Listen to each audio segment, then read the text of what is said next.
Maybe what we'll see, any kind of tease? They'll see the tease, right? Oh, they will see a tease, yes. Well, I was just gonna say. I mean, Okay. it's not changing. Okay. Yeah, it's not going to slow down in here. Yeah. It's just, there's a bit more of a focus on romance. You know, we put the last season's issue to rest early on purpose. Yeah. And it's really emotional and satisfying. You know, I think you guys love these characters, and we felt like we had to land them in places where you were going to be okay with not getting them anymore. Yeah. So that's the sort of focus. All right, cool. All right, let's take questions from the audience. Let's go to this lady, zombie lady. That's awesome. Thank you. I just want to say I'm very sad to see you guys go, but thank you, all of you, for taking the characters and embracing them and making them amazing and making us love you guys.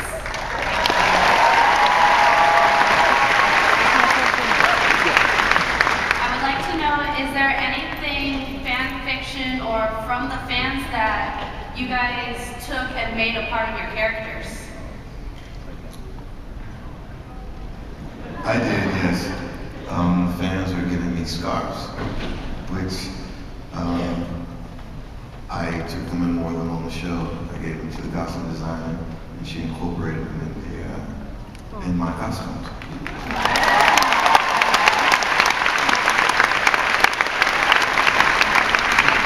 I got given jewelry that ended up on Pam, I think maybe here, some amazing billion cross necklace that I wore.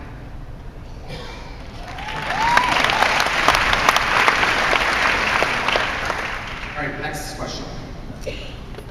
Hi, my name is Cici Gama, and my question is for all of you. Being it's the final season, is there anything from the set, or maybe wardrobe, or maybe the tote, some of you take it home for a personal token?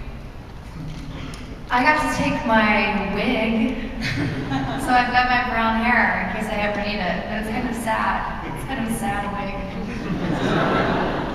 I took Sookie's porch swing, one that hangs in that tree opposite, the house, where we didn't do a ton of scenes in them, but for me it was always a place I would come and sit, between takes and stuff like that. That was cool. Yeah.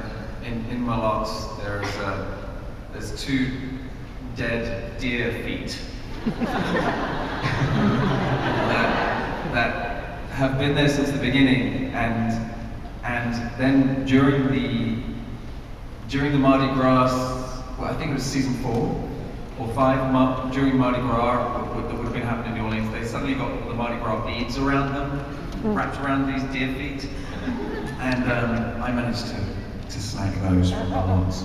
I strongly suspect you're going to end up in our house.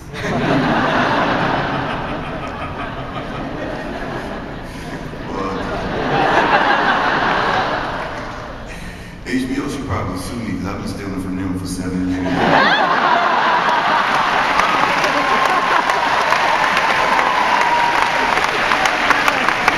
I would go home and forget that I have a lot of necklace on, rings, underwear, socks, t-shirts, and then for some reason I just never brought it back.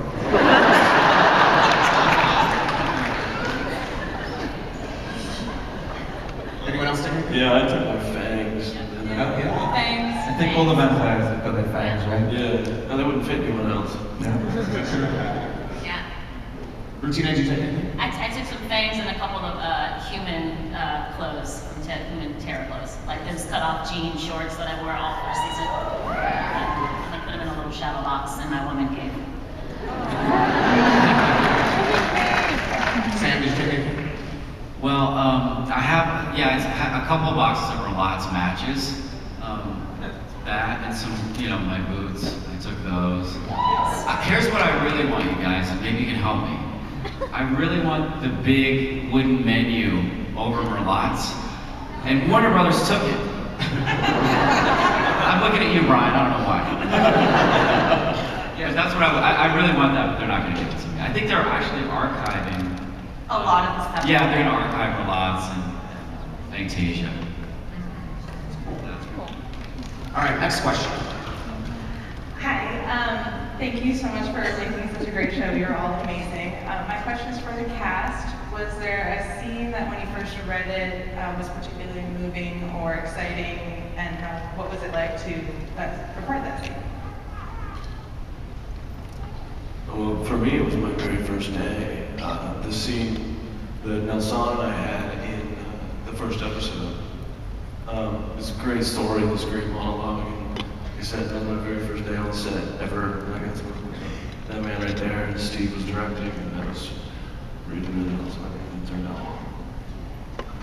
There's a scene last year, I think, where right after Jessica had killed the fairy girls, and I remember being really scared about that and scared of going there, but I get all high on the fairy blood and I run over to Jason's, and I remember reading through that scene there, and there's one moment where she's, I'm feeling so low, like how could anyone ever love me? And I look at him and I ask him, did you ever love me? And he said yes, and I said, what? What could you possibly love about me? And he says, I guess everything. And I remember like breaking down into tears reading that and thinking like, this is great, this is the kind of love that I think should be told, that kind of thing. And and I want to give a shout out to Ryan because he's not here and he's just one of the most exceptional actors to